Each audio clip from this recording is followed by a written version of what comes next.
Assalamualaikum warahmatullahi wabarakatuh. Perkenalkan, nama saya Nuriana, NIM 87203181500054, Prodi Pendidikan Ekonomi, semester 6, Universitas Pancasakti Bekasi, Kampus E1.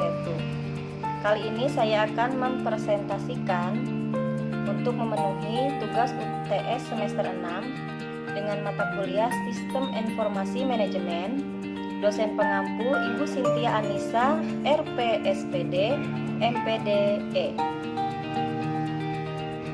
Yang pertama adalah pengertian sentralisasi dan desentralisasi pengolahan data. Dalam sistem pengolahan data tersentralisasi, operasi-operasi pengolahan data dilaksanakan oleh suatu bagian yang terpisah dalam struktur organisasi yang sering disebut bagian pengolahan data elektronik.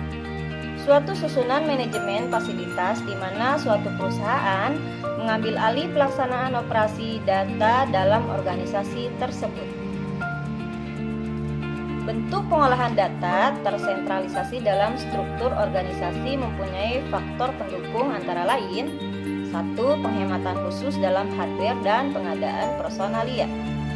2. Penghematan karena meniadakan pengembangan sistem yang ganda.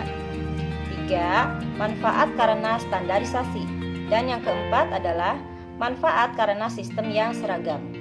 Kesimpulannya adalah pengolahan data dilaksanakan oleh suatu bagian yang terpisah dalam struktur organisasi yang bersifat fungsional otonom akuntansi, keuangan, personalian, riset, dan pengembangan terdistribusi data-data yang akan diolah disebar ke bagian-bagian. Namun, bagian-bagian yang tersebar tersebut disatukan kembali secara logik dan diawasi oleh bagian yang mempunyai peringkat lebih tinggi sehingga membentuk satu kesatuan. Fungsi biaya dan informasi, yaitu menambah pengetahuan atau mengurangi ketidakpastian pemakai informasi. Informasi yang disediakan bagi pengambil keputusan memberikan suatu kemungkinan faktor risiko pada tingkat pendapatan yang berbeda. Informasi hanya dapat memberikan kemungkinan-kemungkinan dan mungkin beberapa pilihan pada tingkat pendapatan yang berlainan. Bisa dikatakan bahwa fungsi informasi adalah mengurangi keanekaragaman. Fungsi informasi adalah menambah pengetahuan atau mengurangi ketidakpastian. Mendapatkan informasi dari data.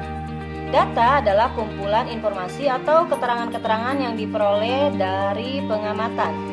Informasi itu bisa berupa angka, lambang, atau sifat dalam kehidupan sehari-hari. Data berarti suatu pernyataan yang diterima secara apa adanya. Pengertian sumber data dalam penelitian merupakan subjek dari mana data dapat diperoleh. Jika penelitian menggunakan wawancara atau angket dalam pengumpulan datanya, maka sumber data tersebut disebut responden, yaitu orang yang merespon atau menjawab pertanyaan peneliti. Mutu informasi.